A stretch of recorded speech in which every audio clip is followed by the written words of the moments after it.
প্রথম পার্টে আমরা দেখিয়েছিলাম বলরাম মন্দিরে আমরা কিভাবে আসলাম এবং বলরাম মন্দির আসলে বলরাম বসুর বাড়ি।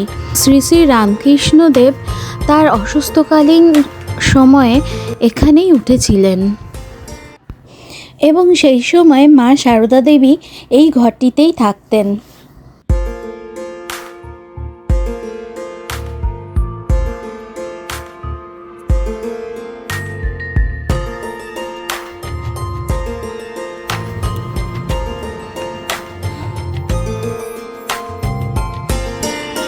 এরপর আমরা চলে আসলাম বলরাম মন্দিরের আরেকটি অংশে, যেখানে শ্রী শ্রী রামকৃষ্ণের কিছু স্মৃতি সযত্নে সংরক্ষণ করে রাখা হয়েছে।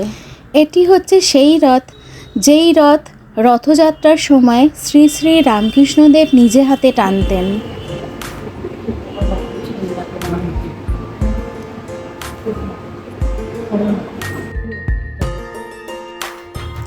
এই ঘরটিতে ঠাকুরের অস্থিভস্য সংরক্ষণ করে রাখা আছে।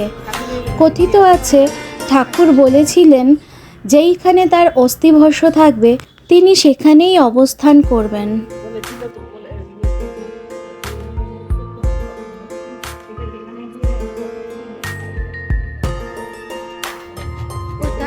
ঠাকুর বলেছিলেন যে এই আত্মারামের মন্ত্র মধ্যে আমি মানে নরেনকে বলেছিলেন যে যেখানে তুই প্রতিষ্ঠিত করবি সেখানে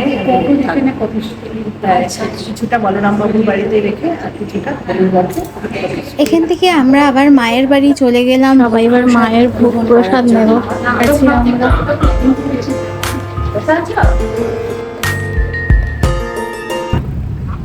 দেরি হয়ে গেছে আজকে প্রচন্ড,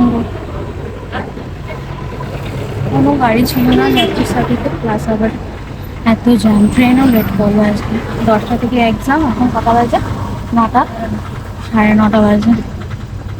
আমি এখন এসেছি মায়ের ঘাটে, মানে বাগবাজার গঙ্গার ধারে। এই যে গঙ্গা, আর গঙ্গার পাশেই হচ্ছে এই যে চক্র রেল। এটা হচ্ছে বাগবাজার চক্র রেল স্টেশন। পাশে যে মায়ের মূর্তিটা দেখাই, মায়ের মূর্তি। গঙ্গার ঘাট থেকে আমরা আবার চলে আসলাম মায়ের বাড়ি প্রসাদ নেওয়ার জন্য।